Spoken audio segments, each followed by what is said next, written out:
Hello students, I am Rajkumar Sharma. Welcome to my session NDA mathematics और maths की series में अभी हम पढ़ रहे हैं डिफरेंशिएशन, अवकलन के बारे में। अभी हम यहां चर्चा कर रहे हैं और लास्ट दो सेशंस में हम पढ़ चुके हैं कि डेरिवेटिव्स क्या होते हैं, डिफरेंशिएशन क्या होता है और इन्हें सॉल्व करने के जो मेथड हैं वो कैसे हैं, इनकी फंडामेंटल थ्योरम्स क्या है। और आज अब हम लेवल 3 की ओर बढ़ते हैं, थोड़ा सा अपने स्तर को आगे बढ़ाते हैं। डिफरेंशिएशन में कुछ महत्वपूर्ण और जो जानकारी मिलने वाली है, तो आज हम देखते हैं कि क्या कुछ नया हमारे साथ है। ठीक है, और नए फंक्शंस होंगे क्योंकि we have various functions in calculus, in algebra. तो बहुत सारे फंक्शंस हमारे पास हैं, उन सभी का डिफरेंशिएशन करना होता है। अलग अलग मेथड होते हैं, अलग अलग तरह की कैलकुलेशन होती है, उन सभी फंक्शंस की अलग प्रॉपर्टी होती है। तो ज्यादा देर नहीं करते हैं और देखते हैं क्या आज हम पढ़ने वाले हैं। यहां पर देखिए, तो फर्स्ट आपको यहां दिखाई दे रहा है बोर्ड पे, आप देख सकते हैं कि डिफरेंशिएशन ऑफ वेरियस फंक्शंस, कुछ अलग अलग तरह के फंक्शंस का डिफरेंशिएशन हम करने वाले हैं। यहां उसमें कुछ रूल्स हमारे पास होंगे, जैसे मैंने कल आपको बताया था। मैं वापस से एक बार रिपीट करता हूं इस बात को। The fundamental theorems of differentiation की हमने बात की थी। तो कांस्टेंट फंक्शन का अगर डिफरेंशिएशन हमें करना है, then the derivative of a constant function is 0। If a constant is multiplicative of any function, then we have to take it outside from differentiation। Second theorem मैंने अभी बोली है। और थर्ड थ्योरम पे, if we have to differentiate a function which is in the form of addition or subtraction, तो ऐसी स्थिति में हमें क्या करना होगा वहां जो जो फंक्शन हमारे पास हैं उन सभी का अलग अलग हम डिफरेंशिएशन करेंगे। और उसके बाद नंबर 4 और नंबर 5, नंबर 5 और 4 पे जो रूल है हमारे पास वो है पहला प्रोडक्ट रूल। जी हां, प्रोडक्ट रूल जब मैंने पढ़ाया था तो मैंने कहा था कि चेन रूल और प्रोडक्ट रूल में एक बेसिक डिफरेंस होता है। तो प्रोडक्ट रूल को अच्छे से समझना, चेन रूल की चर्चा हम आज करेंगे। तो नंबर 4 और 5 पे जो हमारी थ्योरम नंबर 4 और 5 है, वहां बहुत महत्वपूर्ण तरह से हमने अच्छे से जानकारी दी थी। अब प्रोडक्ट रूल में हमने बताया कि जब हमारे पास में 2, 3 या इनसे भी ज्यादा फंक्शंस हो और एक प्रोडक्ट ये बना रहे हो, डिफरेंट फंक्शन होने चाहिए, तो वहां पर क्या होगा, किसी एक फंक्शन को हम एक स्टेप में डिफरेंशिएट करेंगे, बाकी को हम छोड़ देंगे। उसके बाद जिन्हें हमने छोड़ रखा है उनमें से किसी एक फंक्शन को फिर से डिफरेंशिएट करेंगे, बाकियों को छोड़ देंगे। इसको मैंने छोड़ो पकड़ो मेथड कहा था। और उसके बाद अगर बात करें नंबर 5 पे, तो फ्रैक्शनल रूल की हमने बात की थी। तो ये एक छोटी सी समरी मैंने यहां पे प्रेजेंट की है। और अब बात करते हैं हम चेन रूल की। तो चेन रूल में क्या है, देखिए, अगर कंपोजिट फंक्शन हमारे सामने हो, चेन रूल कहां पे अप्लाई करेगा, अगर कंपोजिट फंक्शन हमारे सामने हो तो कंपोजिट फंक्शन को डिफरेंशिएट करने के लिए हमें चेन रूल का यूज करना होता है। ठीक है, अब कंपोजिट फंक्शन कैसे, मैं फिर से आपको एक बात बता दूं, प्रोडक्ट रूल और चेन रूल दोनों में कुछ डिफरेंस होता है, दोनों में भिन्नता होती है। और वो कैसे होती है उसे आप देख पाएंगे। यहां चेन रूल का मैं एग्जांपल आपको दूं, पहले थोड़ा सा इसे एक बार समझ लेते हैं, है ना। चेन रूल में जैसे ये कंपोजिट फंक्शन आ गया, कंपोजिट फंक्शन को जब हम डिफरेंशिएट करेंगे तो पहले हम बाकी जो भी यहां पर होगा उसे कांस्टेंट मानेंगे, उसे डिफरेंशिएट नहीं करेंगे, ऐसे बिल्कुल रहने देंगे, छोड़ देंगे और पहले फंक्शन को हम डिफरेंशिएट कर देंगे। फिर नेक्स्ट स्टेप में हम क्या करेंगे, जो हमारा इंटरनल फंक्शन है उसे डिफरेंशिएट करेंगे। उसके बाद भी हम क्या करेंगे, जो नेक्स्ट फंक्शन होगा हमारा, जैसे यहां पे x है या जो भी कुछ होगा, उसे डिफरेंशिएट करेंगे। ठीक है, तो हमें ऐसा करना होता है, ठीक है। अब यहां बात करते हैं, देखिए, जैसे अभी we have to differentiate a function with respect to x।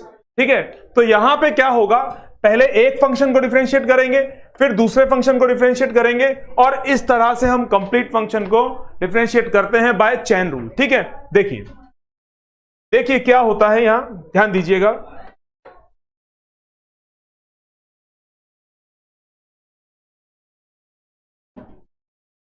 अब बात करते हैं चेन रूल। कंपोजिट फंक्शन जब भी होगा तो चेन रूल से हम उसे डिफरेंशिएट करेंगे। देखिए कैसे, we have to differentiate a function which is log sin is to power x। यहां पर बहुत अच्छे से आपको दिखाई दे रहा होगा कि एक फंक्शन में दूसरा फंक्शन इनबिल्ट है। ठीक है, कंपोजिट फंक्शन, संयुक्त फलन की हम बात करते हैं यहां। और एक और बात मैं अगर करूं, दोनों फंक्शंस में आप जो डिफरेंस है उसका ध्यान रखिए। जैसे ये log x हुआ, उसके बाद हमने बात करी sin x, और उसके बाद हमने बात करी ex, is to power x, exponential function, ठीक है, चरघातांकी फलन।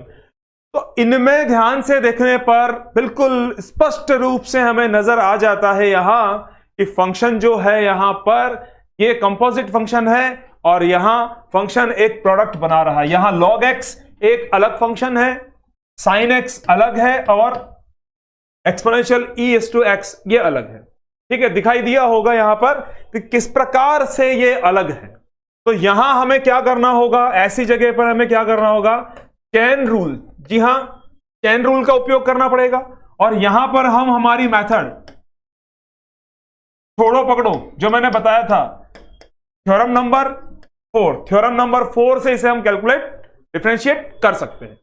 ठीक है, अभी इसके लिए मैं आपको एक एग्जांपल और देता हूं, इसे हम सॉल्व करेंगे। अभी एक एग्जांपल मैं आपको और दूं, जैसे हमने लिखा e⁻ sin a⁻x, ठीक है, ऐसा लिखा मैंने, और एक मैंने यहां लिखा ex dot sin x dot a⁻x। तो ये प्रोडक्ट रूल हो गया है। यहां पर कुछ फंक्शंस का प्रोडक्ट है, यहां पर एक कंपोजिट फंक्शन है। ठीक है, दोनों में डिफरेंस जो है वो आपके सामने है। तो कंपोजिट फंक्शन और प्रोडक्ट फंक्शन को ध्यान से देख लिया हमने। अब हमारे लिए डिफरेंशिएशन करना बहुत आसान है। जिन 5 थ्योरम्स को हमने अप्लाई किया था उनमें भी सबसे ज्यादा इंपॉर्टेंट थ्योरम नंबर 4 और थ्योरम नंबर 5 था। उन्हें अगर हमने सीख लिया है, अच्छे से हमने प्रैक्टिस कर ली है, बहुत से क्वेश्चंस मैंने करवाए थे आपको, तो निश्चित रूप से अब डिफरेंशिएशन करना कोई कठिन कार्य हमारे लिए नहीं होगा। तो आइए बात करते हैं कि इस क्वेश्चन को अगर सॉल्व करना हो तो कैसे करेंगे।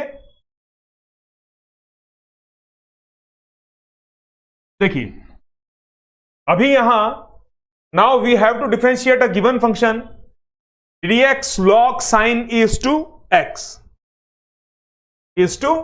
ठीक है।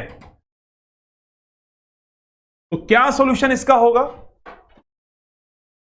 अब हम बात करते हैं, जब इस क्वेश्चन को हमें डिस्क्रिप्टिवली सॉल्व करना है तो यहां इस फंक्शन को कोई और नाम, जैसे मैंने दे दिया यहां पे u नाम दे दिया मैंने इसे, इस फंक्शन को v दे दिया, और इसे हमने क्या बोल दिया, w।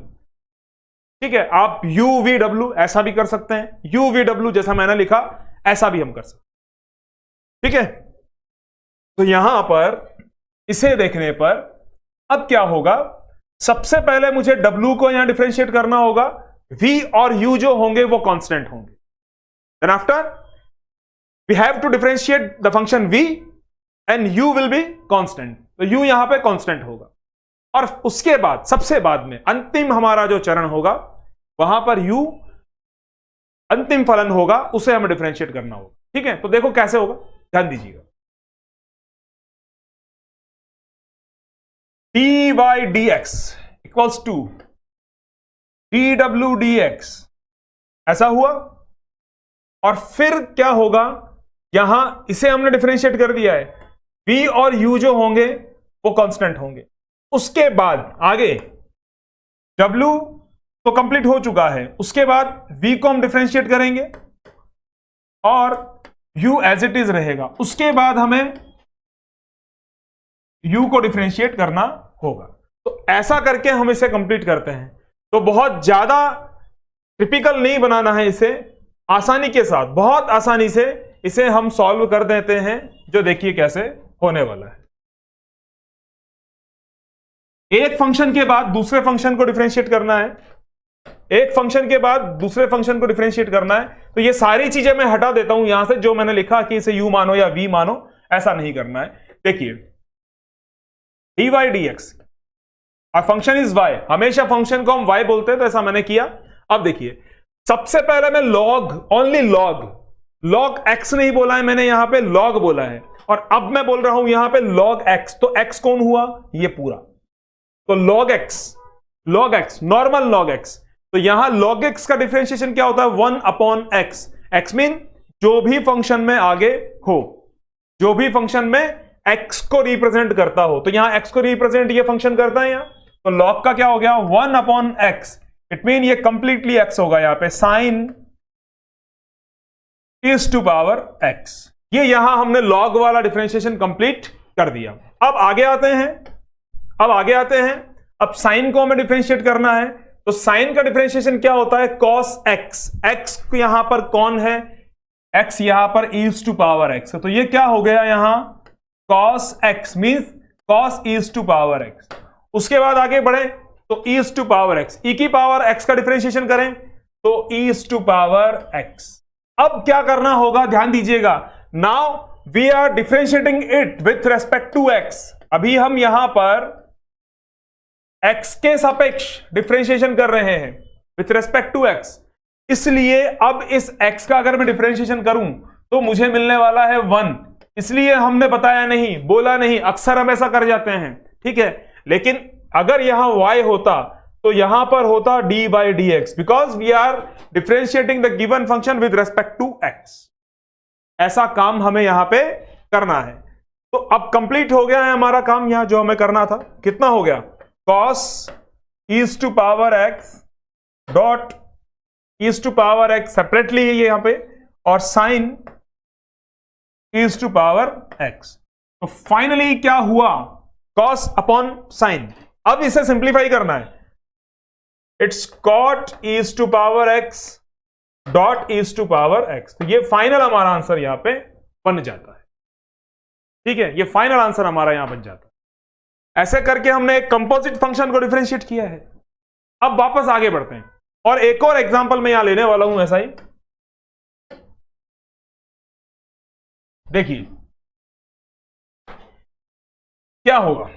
एक एग्जांपल हमने और देखा यहां, y is equals to e is to power sine as to power x।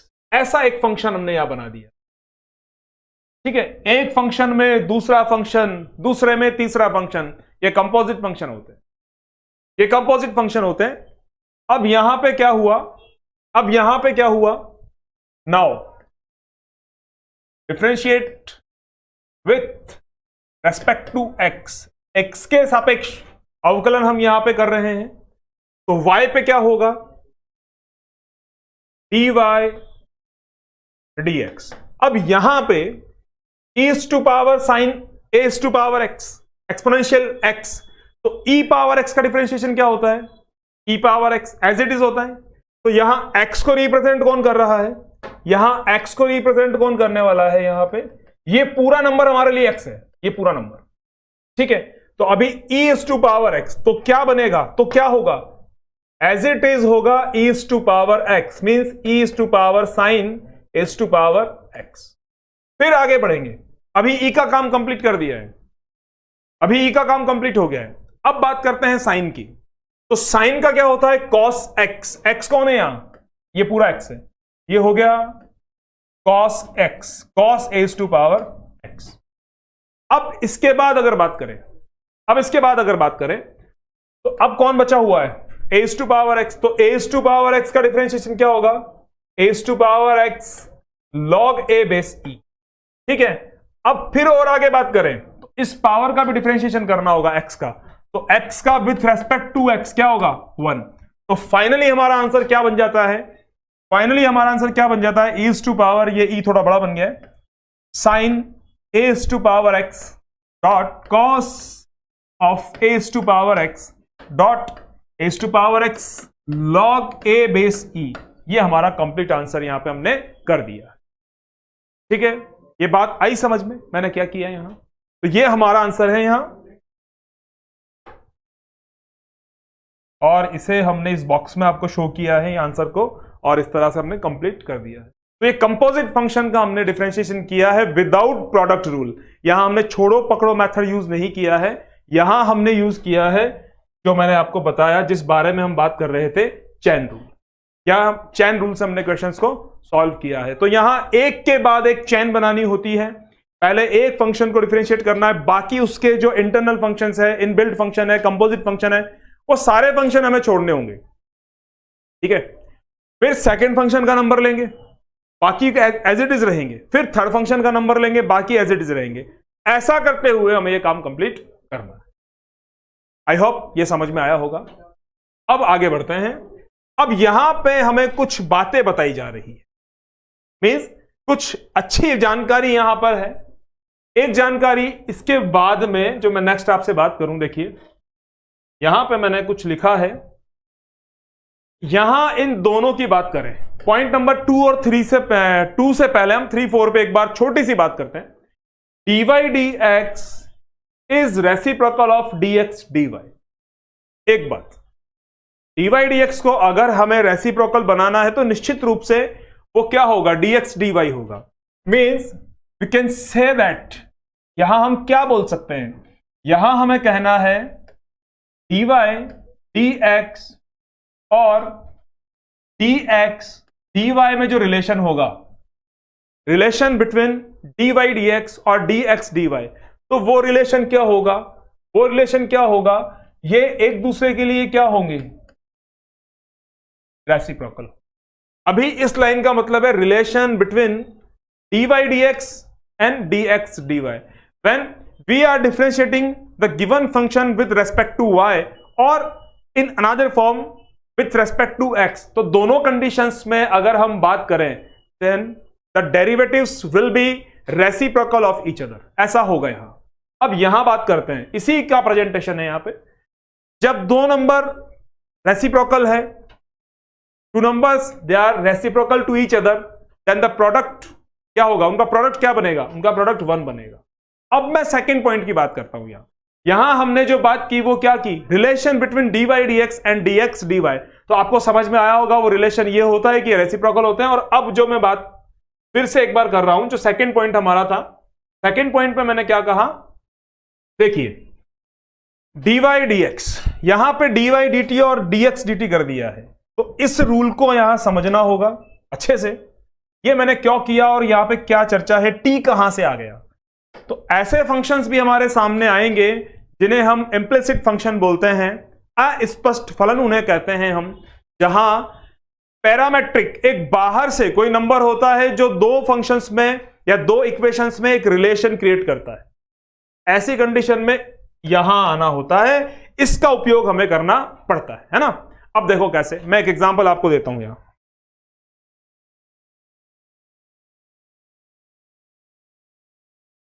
एक एग्जांपल है, ध्यान से देखिएगा। जो सेकंड पॉइंट हमारा है, सेकंड पॉइंट को मैं बोलूंगा, सेकंड पॉइंट को हम क्या कहेंगे यहां, डिफरेंशिएशन ऑफ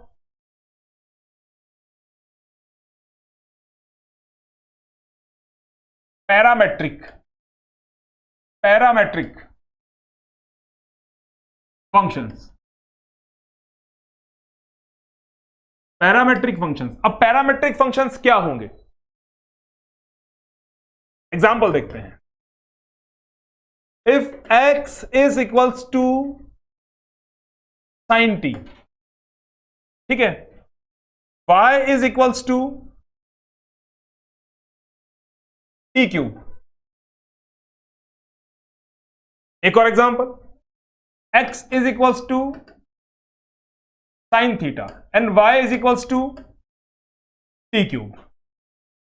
यहां इन दोनों एग्जांपल में एक बात है, अगर मैं बात करूं यहां x equals to sine t और y equals to t cube, तो यहां एक वेरिएबल है t, जो इक्वेशन 1 और इक्वेशन 2 में अगर हम चाहें तो एक रिलेशन क्रिएट करता है। अलग अलग है दोनों, कोई प्रॉब्लम नहीं है, लेकिन अगर इन्हें यूज करना है तो ऐसी स्थिति की मैं बात कर रहा हूं। यहां t जो हमारा वेरिएबल है, वेरिएबल t जो है वो यहां पर दोनों ही इक्वेशंस में एक रिलेशन क्रिएट कर सकता है, मींस इसे हम डिफरेंशिएट कर सकते हैं।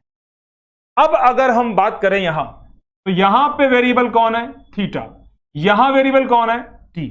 तो क्या इनका कोई इंटरनल रिलेशन बनेगा, इनका कोई रेस्पेक्टिव रिलेशन होगा, नहीं होगा। तो ऐसे क्वेश्चंस, ऐसे फॉर्म्स में जब हमारे इक्वेशंस हमारे सामने होंगे, फंक्शंस होंगे, तो उन्हें जब हम सॉल्व करेंगे तो इन्हें बोलते हैं हम पैरामेट्रिक। एक पैरामीटर, टी यहां पे एक पैरामीटर हो गया, T is a parameter, okay. अब इन्हें सॉल्व कैसे करना है, और साथ ही साथ जो बात हमने अभी की, सेकंड पॉइंट हमारा किया आफ्टर चेन रूल जो हम बात कर रहे हैं, उसके बारे में जानते हैं।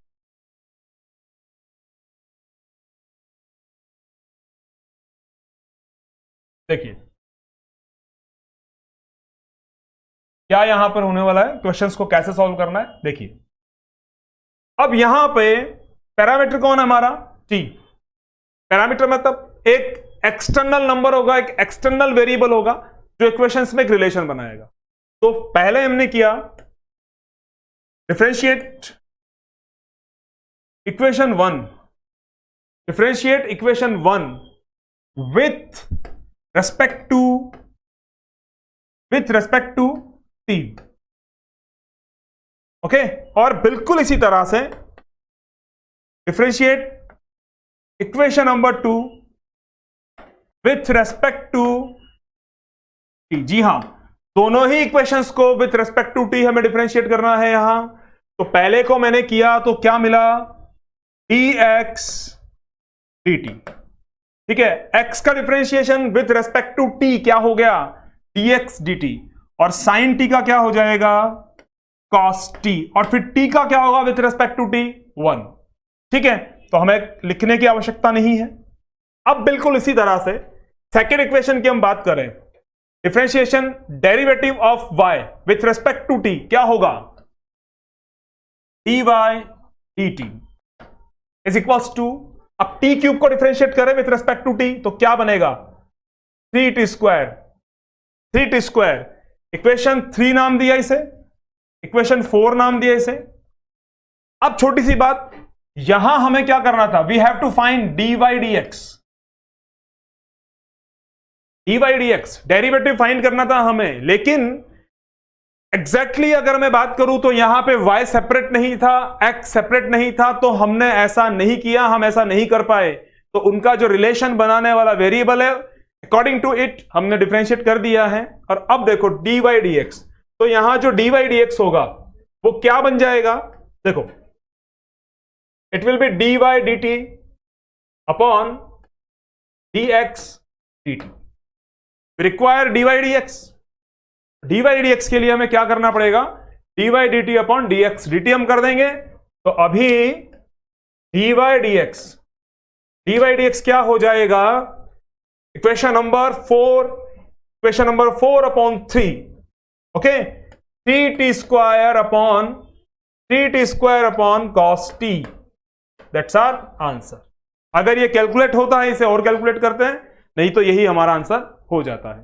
तो यहां पर जब हमने बात की अभी, तो अब अच्छे से देखिएगा आप, we require dy dx, okay. तो dy dx ऐसी कंडीशन में जब x और y इंप्लिसिट हैं, यहां पर दोनों सेपरेट नहीं है, इंडिपेंडेंट नहीं है, और मिश्रित फलन के रूप में आ रहे हैं, कोई एक ऐसा नंबर हमारे सामने है जो इन दोनों में रिलेशन बनाएगा। तो उसी क्वांटिटी पे, उसी पैरामीटर पे, उसको पैरामीटर बोलेंगे, उसी वेरिएबल के अकॉर्डिंग हम इसे डिफरेंशिएट करेंगे और इस तरह से हमारे क्वेश्चन को हम सॉल्व करेंगे। तो इस पैटर्न पर जब हमें काम करना है तब ध्यान रखिएगा, जो भी कॉमन नंबर हो, फिर से उसी एग्जांपल पे चलते हैं जो मैंने अभी आपको सॉल्व करवाया। तो जो भी हमारा कॉमन नंबर होगा, जैसे यहां पे कौन है, यहां हमारा कॉमन नंबर कौन है, t, और यहां भी कौन है, t। तो ये वेरिएबल t जो कॉमन है, तो हमको क्या करना है, इक्वेशन 1 2 दोनों को, जो दो x और y की वैल्यू मिलने वाली है, उसे with respect to x, with respect to t solve करना है। अब देखिए एक एग्जांपल मैं ऐसा और करवा देता हूं आपको पैरामीट्रिक फॉर्म का, जिससे बहुत अच्छे से आपको समझ में आएगा हमें क्या करना है। देखिए क्या है, if we have x is equals to, x को हमने यहां माना is to power x, sorry x नहीं आ पाएगा, is to power theta, it's equation number 1। और y हमने कितना मान लिया यहां पे, log sine theta, okay. We have equation number 1 and अब हमें यहां पहले यह देखना होगा कि x और y के लिए जो रिलेशन बनाने वाला एलिमेंट है वो कौन है। तो वो एलिमेंट कौन हुआ यहां पे, थीटा, थीटा हो गया। तो अब क्या करना है, differentiate equation 1 and 2 with respect to theta. जी हां, पैरामीटर कौन हो गया यहां पे? थीटा हो गया, अकॉर्डिंग टू थीटा। तो dx डी थीटा, जब हमने इक्वेशन नंबर 1 को डिफरेंशिएट किया तो x का डिफरेंशिएशन क्या होगा? dx D theta. E theta कितना हो जाएगा? e पावर x, तो e पावर x ही होता है, बन गया 3। अब बात करते हैं सेकेंड इक्वेशन की, तो that dy D theta, dy D theta. अब log, अभी चैन रूल भी मैंने यहां पे उपयोग किया है ना, तो log का क्या हो जाएगा? 1/x, x कौन है यहां पे? Sine theta. और उसके बाद बात करूं साइन थीटा, तो साइन थीटा का क्या बन जाएगा? Cos theta. ठीक है, तो ये क्या हो गया? कॉस अपॉन साइन क्या बन गया? इट्स कॉट थीटा, ये कॉट थीटा हो गया। इसे हमने बोल दिया इक्वेशन नंबर 4। और अब हमें क्या चाहिए? dy dx। तो dy dx यहां पे क्या होगा? dy D theta upon dx D theta. Okay, so that equation 4/3 हमें करना है। बहुत अच्छे से डिस्क्रिप्टिवली पूरा बेसिक से मैंने आपको ये बताया है। तो इक्वेशन 4/3 किया हमने, so that dy D theta upon dx D theta. तो ये क्या बनेगा?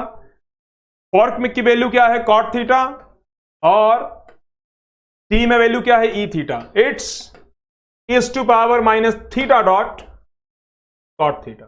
That's our answer. तो अभी मैंने आपको ये मेथड्स बताए हैं। डिफरेंशिएशन एक बहुत बड़ा, बहुत लार्ज स्केल का टॉपिक है, जिसे बहुत अच्छे से हमें पढ़ना होता है, अच्छे से हमें सॉल्व करना होता है, क्योंकि कोई भी एग्जाम हो, और साथ ही साथ जो हमारा 11th 12th और एनडीए की अगर हम बात करें, तो यहां इन क्लासेस में अप्रॉक्स जो related topic to calculus, differentiation से रिलेटेड है या कैलकुलस का जो पार्ट है हमारा, वो अप्रॉक्स 40 to 45% इन एग्जाम्स में वो वेटेज अपना रखता है। इसलिए बहुत अच्छे से इन चीजों को जानिए आप। मैंने डिस्क्रिप्टिवली बहुत सारे क्वेश्चंस जब भी मैं करवाता हूं तो उनका पूरा विवरण, पूरा डिस्क्रिप्शन में देता हूं, और जो मेथड्स होते हैं उनके बारे में भी बिल्कुल यही होता है कि मैं एक एक स्टेप टू स्टेप इन्हें बताता हूं। और जब एडवांस क्वेश्चंस को हम सॉल्व करते हैं according to examination, exam pattern, वहां हम कुछ ट्रिक्स का भी उपयोग करते हैं और कुछ शॉर्टकट मेथड्स भी हम अपनाते हैं वहां, लेकिन जानकारी आपको पूरी होनी चाहिए। इसी उद्देश्य के साथ मैं ये सारे क्वेश्चंस आपके लिए लेकर आता हूं। अब बढ़ते हैं आगे और देखते हैं कुछ और भी चीजें हमारे लिए होती है क्या डिफरेंशिएशन करने के लिए, तो उस बारे में भी हम जानकारी यहां पे लेते हैं। अगर हम बात करें यहां नंबर 3 और 4 की, तो नंबर 3 और 4 पे डिस्कशन हम कर चुके हैं। It's a relationship between dy dx and dx dy, और कुछ नहीं है ना। तो इससे आगे बढ़े।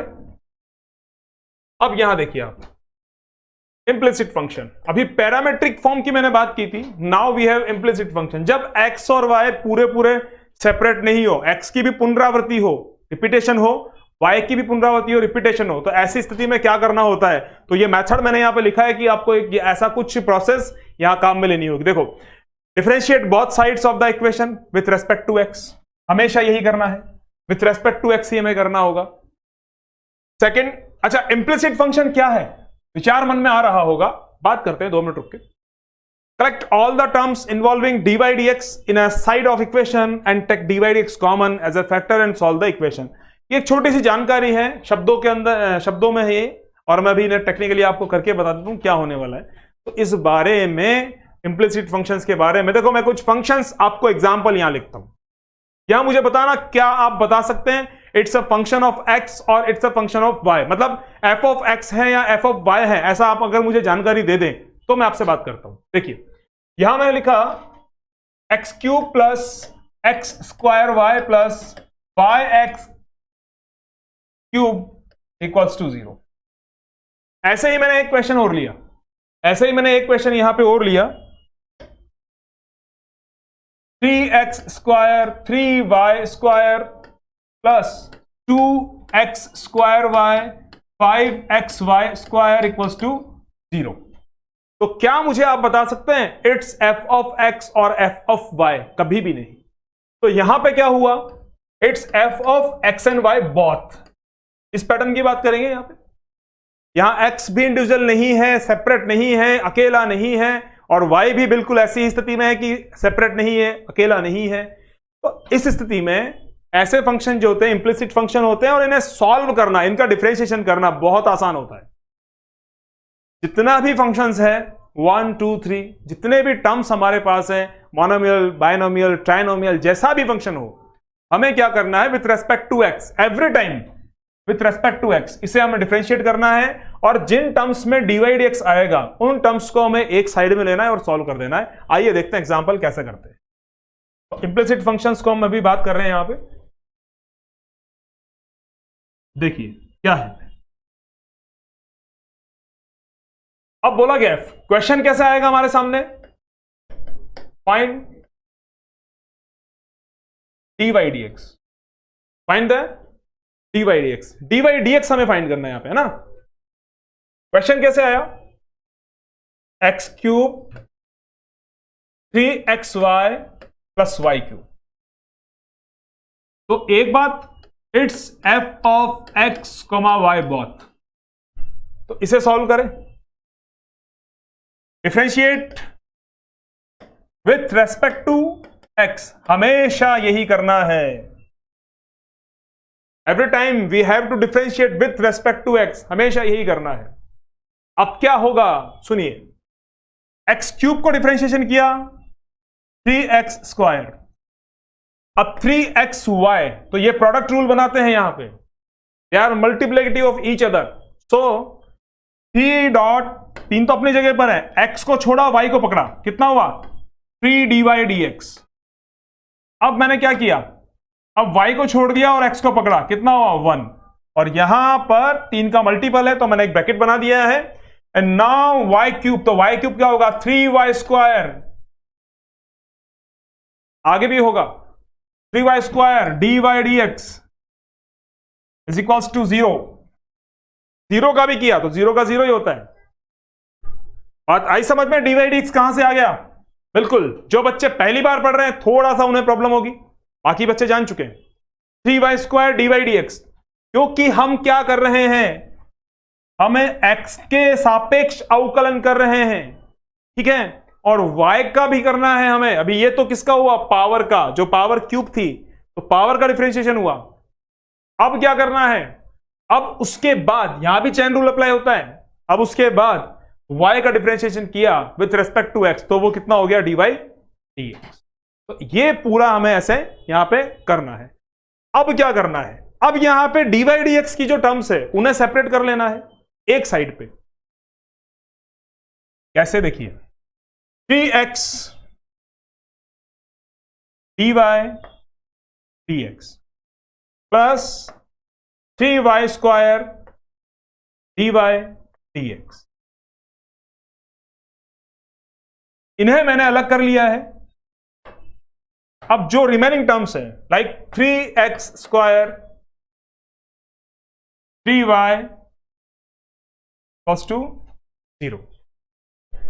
अब यहां पर dy dx के टर्म्स को हमें एक साइड पे रखना है और बाकी रिमेनिंग जो टर्म्स है विदाउट dy dx उन्हें साइड पे कर देना है। तो चलिए ये काम भी कर देते हैं। ये काम भी हमने कर दिया। जब इन्हें ट्रांसफर किया तो उधर जाके क्या हुआ, पूरा माइनस, और 0 जो है 0 का खेल यहां से खत्म करते हैं, हटा देते हैं इसे। तो अब dy dx को कॉमन लिया, dy dx कॉमन लेने के बाद 3x square plus 3y square यहां होगा और माइनस, अच्छा एक बात है, 3 यहां पे कॉमन आके कैंसिलेशन हो रहा है तो मैं हटा देता हूं इसे और आगे कर देते हैं। तो यहां पे मैंने 3 को भी कॉमन ले लिया है, ठीक है, 3 को भी मैंने यहां से कॉमन निकाल, नेक्स्ट स्टेप में लेते हैं। चलिए इक्वल्स टू, यहां पे क्या हुआ -3 मैंने कॉमन लिया, एक्स स्क्वायर माइनस वाई बचेगा, या अगर मैं 3 को ही कॉमन लूं माइनस में नहीं लूं तो यहां पे क्या होगा, यहां पे क्या होगा -3 एक्स स्क्वायर प्लस वाई, मतलब माइनस अपनी जगह पर है, 3 को मैंने कॉमन लिया, अब तो इजीली बन जाएगा। तो यहां के बाद देखिए अब हमें क्या चाहिए, वी हैव टू रिक्वायर क्या, dy dx, है ना। तो dy dx क्या हुआ, ध्यान से देखिएगा, dy dx क्या होगा, अब इस पार्ट से हम डिवाइड कर देंगे, 3 से 3 का कैंसिलेशन होगा, तो finally we have minus of x square plus y square upon x square plus y upon x square plus y square, x square plus y square, ठीक है, वाई स्क्वायर मीन्स यहां से डिवाइड एक्स को common लेने के बाद इधर divide कर देना। ये इंप्लिसिट फंक्शंस को सॉल्व करने का तरीका है, कुछ समय हमने लिया, ध्यान दीजिएगा, अच्छे से हो जाएगा। आइए एक क्वेश्चन ऐसा और करते हैं और इंप्लिसिट फंक्शंस को जानते हैं। जितने भी मेथड्स मैंने डिफरेंशिएशन के बताए हैं बहुत अच्छे से उन पे ध्यान दीजिए। तो इस तरह से इंप्लिसिट फंक्शंस पे एक एग्जांपल हमने देखा। आइए एक एग्जांपल हम और करते हैं और किस तरह से इन्हें डी बाई डी एक्स की वैल्यू यहां पे फाइंड की जाती है, करनी होती है, इस बारे में बात करते हैं। देखिए, now I am taking an example, it's sine x dot y, sine x dot y plus x plus y equals to 0। ये एग्जांपल मैंने यहां पे लिया। अब यहां पे y और x सेपरेट नहीं है, y की भी यहां पे रिपीटेशन है और x का भी रिपीटेशन है, इंप्लिसिट फंक्शन है। अब क्या करना है, देखिए, differentiate with respect to x, हमेशा यही होगा, x के रेस्पेक्ट पे ही हमें इसे सॉल्व करना होता है। तो साइन को मैंने कितना किया, साइन का क्या होगा, cos xy as it is होगा, xy एज इट इज होगा। इसके बाद x को करेंगे x डॉट वाई, ये प्रोडक्ट रूल बनाते हैं यहां पे, इन्हें जब डिफरेंशिएट करेंगे तो x को छोड़ा y को पकड़ा तो y का डी वाई डी एक्स हो गया है, प्लस y को छोड़ा x को पकड़ा x का 1 हुआ। अब आगे बढ़ते हैं, x का differentiation with respect to x 1 हो गया और y का क्या हो गया, d Y D x is equals to 0, ठीक है। अब अगर बात करें तो डी वाई डी एक्स के टर्म्स को हमें सेपरेट करना है, फंक्शन को सिंप्लीफाई करना है, तो यहां इंटू करेंगे, इसको मल्टीप्लाई करेंगे, x cos x y d Y D x, फिर होगा y cos एक्स वाई, उसके बाद 1 और उसके बाद फिर से एक बार D Y D x is equals to 0। अब क्या होगा, जिन टर्म्स में डी वाई डी एक्स है उन्हें हम एक साथ रखेंगे और डी वाई डी एक्स को कॉमन ले लेते हैं। तो ये काम मैंने कर दिया है, यहां पर यहां डी वाई डी एक्स बन गया है। बहुत ज्यादा स्टेप्स हमें नहीं बनानी होती है, थोड़ा सा हमें स्पीडली काम करना है यहां पे, क्योंकि बहुत बड़ी प्रोसेस है। अब इसके बाद अगर हम बात करें तो रिमेनिंग जो टर्म्स है without d Y D x उन्हें ट्रांसफर करना है। सो अभी ट्रांसफर भी हमने कर दिया है, तो क्या है हमारे पास, y cos of x y plus 1 and finally यहां पे माइनस है तो मैंने अप्लाई कर दिया। अब डी वाई डी एक्स क्या होगा, तो डी वाई डी एक्स की जो वैल्यू बनने वाली है, डी वाई डी एक्स की जो वैल्यू बनने वाली है, ये वैल्यू क्या हो जाएगी, ये वैल्यू बन जाएगी minus of y cos x y plus 1 upon, ये पूरा नंबर इधर ट्रांसफर कर देंगे हम, तो ये बन गया x cos x y plus 1, ठीक है। और ये हमने यहां पे डेरिवेटिव फाइंड कर लिया है। तो ऐसे इंप्लिसिट फंक्शंस, अस्पष्ट फलन, इन्हें हम डिफरेंशिएट करते हैं, यही मेथड होते हैं। और अब आगे बढ़ते हैं, देखिए कुछ और भी हमारे लिए है जो हमें सीखना है अभी। तो लॉगरिथमिक फंक्शंस को, आइए अब इनके बारे में मैंने आपको बताया, तो अब हम एक जानकारी से एक क्वेश्चन को सॉल्व करते हैं कि क्वेश्चन किस तरह से हमें सॉल्व करना होगा बाय टेकिंग लॉग। तो लॉग के माध्यम से प्रश्न को हल करने के लिए एक छोटा सा क्वेश्चन मैं यहां पे लिखने वाला हूं पहले, और फिर हम सॉल्व करेंगे। और बहुत उपयोगी प्रश्न, बहुत काम का प्रश्न है। Now a given function find the d by d x, हमेशा हमें कमांड यही मिलने वाली है, कमांड हमारी हमेशा यही मिलने वाली है, find the d by d x, ठीक है। और अब देखो किसका d by d x, x is to power x, तो इसे लेट कर लिया मैंने, क्या इसे मैंने यू लेट कर लिया, ठीक है। y भी लेट कर सकते हैं, तो y ज्यादा बेटर होगा, तो y लेट करते हैं। चलिए क्यों होगा मैं रीजन बताता हूं। इसको मैंने y लेट किया, y is equals to x to power x। अब क्या करेंगे, ऑन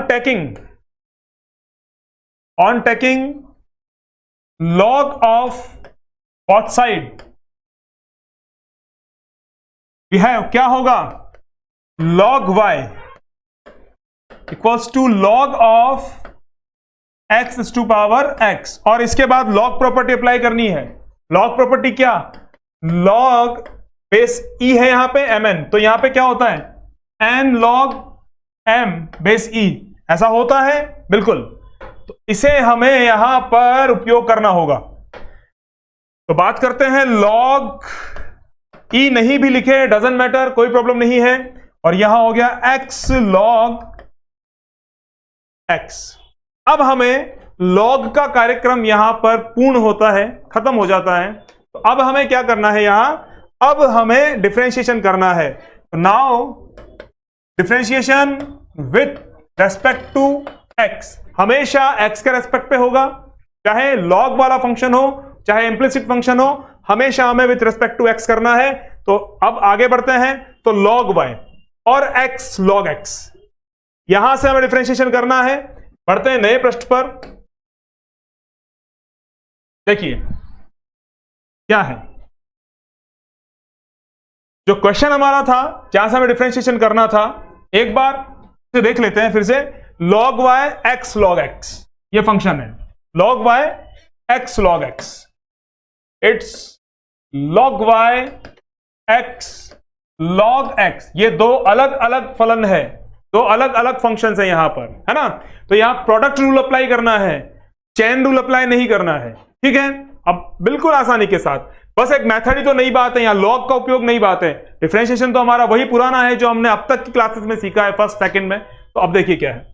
तो log y, तो log y में क्या होगा, log का क्या होगा according to chain rule, it's 1/y D by d x. अब यहां पर अगर मैं u का उपयोग करता तो डेरिवेटिव तो फाइंड होता, लेकिन वो du dx फॉर्मेट में होता, इसलिए मैंने इसको y माना, ठीक है।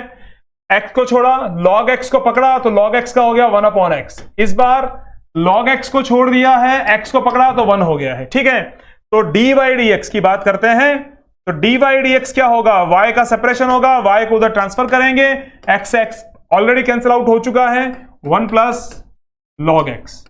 अब हमें डी बाई डी एक्स की फाइनल वैल्यू पता करनी है। तो डी बाई डी एक्स की फाइनल वैल्यू क्या होगी, y कौन था हमारा, y कौन था, y था हमारा x टू पावर x।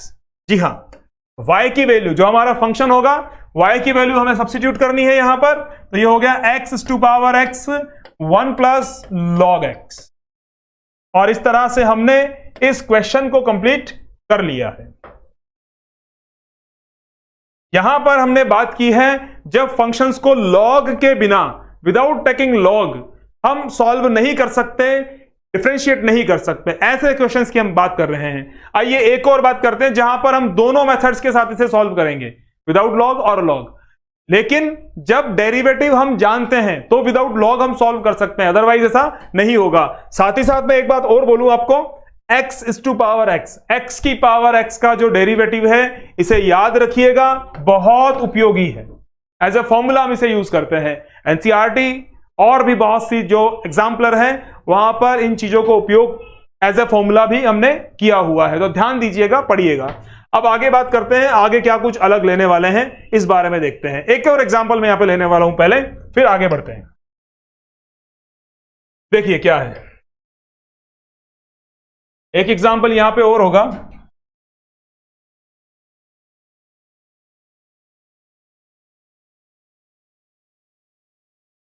देखिए इसे हम लॉग और विदाउट लॉग दोनों तरीकों से सॉल्व करने की कोशिश करते हैं, ठीक है। देखिए 2 टू पावर साइन एक्स, बस इतना सा एक फंक्शन, तो इसे मैंने वायलेट किया। अब ध्यान ये होना चाहिए कि क्या इसका डेरिवेटिव हम जानते हैं, कैसे, इस तरह से a to power x, derivative क्या होता है, a to power x log a base e, बिल्कुल इसी प्रकार से। अब ये कंपोजिट फंक्शन है, यहां पर हमें चेन रूल अप्लाई करना होगा। तो y का क्या हो गया, डी बाई डी एक्स, और यहां पहले हमें 2 power x means a to power x को डिफरेंशिएट करना है, a टू पावर x को डिफरेंशिएट करना है। तो a टू पावर x में क्या हो जाएगा, a to power x means a की पावर जो भी है वो एज इट इज होगा, और साथ में होगा log 2। इसके बाद जो फंक्शन बचा हुआ है अभी sin x, तो यहां पे sin x का भी डिफरेंशिएशन करना होगा, वो कितना मिलेगा हमें, cos x, ठीक है। तो ये बन चुका है 2 sin x dot cos x log 2 base अब अगर इसे लॉग के माध्यम से सॉल्व करें बाय टेकिंग लॉग, तो हम इसे कैसे कर पाएंगे ये देखते हैं। तो y equals to 2 power sin x है। After taking log we have sin x log 2। थोड़ा सा एक स्टेप मैंने बिना आपको बताए लिखे यहां पे कर दिया है, टेकिंग लॉग, लॉग लिया फिर लॉग की प्रॉपर्टी अप्लाई कर दिया है ना। अब ये कितना हो गया 1/y dy dx। Now I am differentiating with respect to x, है ना। तो sin x का हो गया cos x और log 2 कांस्टेंट है तो कुछ करना नहीं है। अब dy dx क्या हो गया, अब dy dx क्या हो गया यहां पे y cos x dot log 2, y की वैल्यू कौन है 2 power sin x, 2 power sin x dot cos x log, that's our answer. तो आपने भली भांति इसे जान लिया, लॉग में यहां पे ई हो ना हो डजंट मैटर, अलाउड है। तो आपने अच्छे प्रकार से जाना कि कैसे किस स्थिति में हमें लॉग का उपयोग करना है। कई प्रश्नों को बहुत आसान बना देता है, कुछ क्वेश्चंस विदाउट लॉग हो जाते हैं, कुछ क्वेश्चंस लॉग के बिना नहीं हो सकते। ठीक है, लॉगरिथम, ओके, लघु गणक जिसे हम कहते हैं। अब आगे बढ़ते हैं और देखते हैं क्या कुछ अलग और नया हमारे लिए और यहां पर है। जी हां, अभी तक एक मेथड एक और हमारे सामने, उसे भी हम सॉल्व करेंगे और इस पे डिपेंडेंट क्वेश्चंस को हम पूरी एक अच्छे से वर्कशीट के फॉर्मेट में कंप्लीट करेंगे नेक्स्ट सेशन में। ठीक है, तो आज के अंतिम पड़ाव पर पहुंचते हैं, डिफरेंशिएशन बाय ट्रिग्नोमेट्रिक सब्स्टिट्यूशन। जैसा हमने जाना इम्प्लिसिट फंक्शन, जैसे हमने जाना डिफरेंशिएशन विद लॉग, ओके, जैसे हमने जाना यहां पर कुछ एक relation between dy dx and dx dy, तो ऐसे ही सब्स्टिट्यूशन बाय ट्रिग्नोमेट्रिक रेशियोज यहां पे हम कुछ करने वाले हैं। आइए बात करते हैं ऐसा कब करना पड़ेगा। जैसे लॉग के बारे में अगर मैं बात करूं, जब फंक्शन एक्सपोनेंट फॉर्म में हमारे सामने होगा और डिफरेंशिएशन किसी फॉर्मूला से डायरेक्ट नहीं हो पाएगा तो लॉग का उपयोग करना होगा। ठीक है, चेन रूल कब अप्लाई करनी होगी, जब फंक्शन प्रोडक्ट के फॉर्मेट में नहीं होगा, ऐसी स्थिति में चेन रूल अप्लाई करेंगे। अब ट्रिग्नोमेट्रिक सब्स्टिट्यूशन कब करेंगे, आइए चर्चा करते हैं, देखिए कब होगा। We can solve some problems by differentiation by trigonometric substitution if they have any type of root। एक छोटा सा हमें यहां पर हिंट दिया गया है, जब रूट किसी भी प्रकार का हमारे सामने हो तो ट्रिग्नोमेट्रिक सब्स्टिट्यूशन हम करते हैं।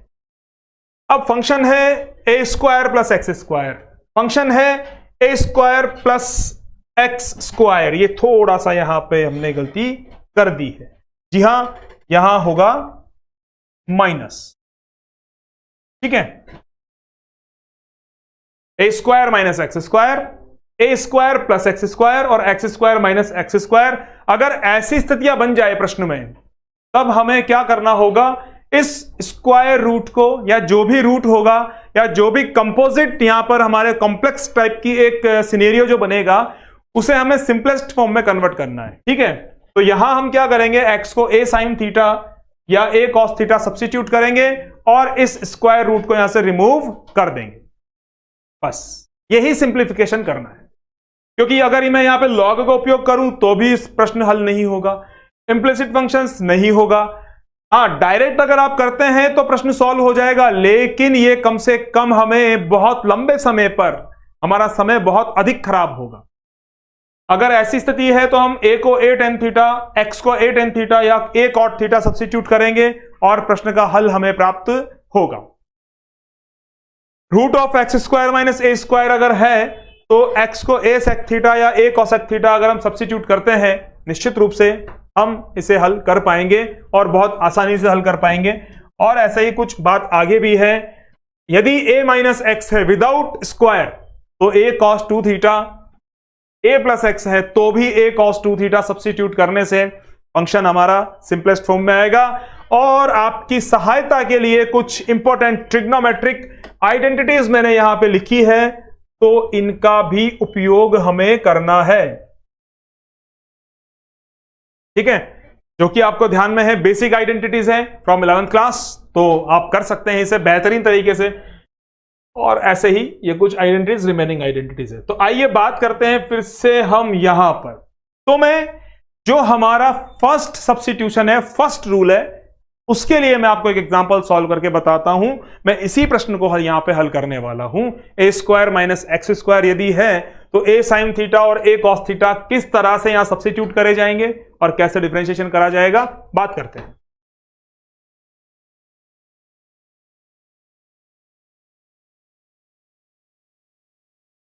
देखिए, ट्रिग्नोमेट्रिक सब्स्टिट्यूशन से क्वेश्चंस को सॉल्व करना है, डिफरेंशिएशन करना है, तो क्या होगा? We have a square minus x square. ऐसी स्थिति में हम सजेस्ट करते हैं एक्स ए साइन थीटा। तो यहां पर साइन थीटा कितना हो जाएगा? एक्स अपॉन ए, और थीटा कितना हो जाएगा? Theta will be sine inverse x upon A. ठीक है, तो यहां सब्स्टिट्यूट करते हैं हम। यह हमारा y है, यहां पे y equals to a square minus x को हमें सब्स्टिट्यूट करना है ए साइन थीटा, तो ये हो गया ए साइन थीटा होल स्क्वायर, और रूट पूरे पे है ही यहां पे। तो y कितना हुआ? ए square minus a square sine square theta. ठीक है, तो यहां से ए स्क्वायर कॉमन है, ए स्क्वायर मैंने कॉमन निकाला तो क्या बनेगा बाहर? A 1 minus sine square theta. तो फाइनली y कितना हो गया? A 1 minus sine square theta is cos square theta, and after taking root क्या हो जाएगा? Cos theta. अब हमें यहां थीटा को सब्स्टिट्यूट करना होगा sine inverse x upon a से। तो y, क्योंकि जिस वेरिएबल में हमारा क्वेश्चन है उसी वेरिएबल में चलना है हमें। ऐसा नहीं कि यहां पे x और y है और यहां पे थीटा कर दिया। ये सिर्फ एक सिंप्लीफिकेशन के लिए हमने काम में लिया था, अब नहीं करना है ऐसा, है ना। तो y कितना हो गया? a cos थीटा क्या हो गया यहां पे? Sine inverse x upon a। अब हम डिफरेंशिएशन कर सकते हैं जैसा भी हमें करना होगा। तो cos sign inverse x upon a, तो पहले cos को करेंगे फिर साइन इनवर्स को करेंगे। तो मैं कर देता हूं इसे, differentiation with respect to x होगा। y को हमने बनाया dy dx, y को हमने क्या बनाया? dy dx। a is constant as it is हो गया। cos को अगर करेंगे तो माइनस साइन थीटा। ओके, तो साइन थीटा कौन है यहां पे? Sine inverse x upon a। ठीक है, और अब किसे करना है? साइन इनवर्स को। अब हमें साइन इनवर्स को डिफरेंशिएट करना है। तो साइन इनवर्स का डिफरेंशिएशन क्या होगा? साइन इनवर्स का डिफरेंशिएशन क्या होगा? 1 अपॉन 1 माइनस एक्स स्क्वायर। तो ये हो गया 1 अपॉन 1 माइनस एक्स स्क्वायर। उसके बाद x अपॉन a का डिफरेंशिएशन 1 अपॉन a होगा। अब जब इसे सिंप्लीफाई करेंगे तो हमें प्रॉपर आंसर यहां पे मिलने वाला है। तो क्या होगा इसका प्रॉपर आंसर? देखिए, डी बाई डी एक्स, यहां a, ठीक है, कांस्टेंट a, cos को किया minus sign inverse x upon a हुआ। अभी यहां पे हमारे पास में एक रिमेनिंग टर्म्स क्या है? Minus a x upon a। ठीक है, उसके बाद की अगर मैं बात करूं तो टर्म्स क्या बनने वाली है? ऊपर आएगा a और यहां होगा a square minus x square, और फिर यहां पे 1 अपॉन a होगा। ठीक है, तो a के साथ a का कैंसिलेशन, a के साथ a का कैंसिलेशन। अब क्या बचा? माइनस एक्स अपॉन ए स्क्वायर माइनस एक्स स्क्वायर, इस तरह से। तो अभी आज की जो हमारी बात है, आज के सेशन में हमने बात की है कि कैसे जो हमारे ट्रिग्नोमेट्रिक सब्स्टिट्यूशंस होंगे, ट्रिग्नोमेट्रिक सब्स्टिट्यूशन से हम कैसे अपने क्वेश्चन को सॉल्व करेंगे, इस बारे में हमने बात की है। ठीक है, ऐसे कुछ फंक्शंस होंगे इन फॉर्मेट्स में। इन फॉर्मेट्स में जो इनके बेसिक सब्स्टिट्यूशंस होने वाले हैं, ये सब्स्टिट्यूशंस होने वाले हैं, इन्हें सब्स्टिट्यूट करेंगे और क्वेश्चन को सॉल्व करेंगे। तो आई होप आज के सेशन में हमने क्या जाना? हमने जाना अगर फंक्शन इंप्लिसिट हो तो कैसे सॉल्व करना है, पैरामेट्रिक हो तो कैसे सॉल्व करना है, ट्रिग्नोमेट्रिक सब्स्टिट्यूशन अगर हमें करना पड़े तो किस तरह से करना है, और लॉग का उपयोग किस तरह से करना है। इन बातों के बारे में हमने जानकारी प्राप्त करी, क्वेश्चंस हमने सॉल्व किए, और अब नेक्स्ट सेशन में मैं लेकर आऊंगा आप लोगों के लिए बहुत अच्छे क्वेश्चंस जो इन सभी मेथड्स पे, ऑलमोस्ट हमने डिफरेंशिएशन के मेथड्स को जान लिया है, तो इन सभी मेथड्स को हम वहां पर क्वेश्चंस के माध्यम से एक बार रिपीट भी कर लेंगे और साथ ही साथ क्वेश्चंस को सॉल्व भी कर लेंगे। तो नेक्स्ट सेशन में मिलते हैं बहुत अच्छे क्वेश्चंस के साथ, बहुत अच्छी प्रैक्टिस के लिए। तब तक के लिए सेशन को विराम देते हैं। Good luck, good bye.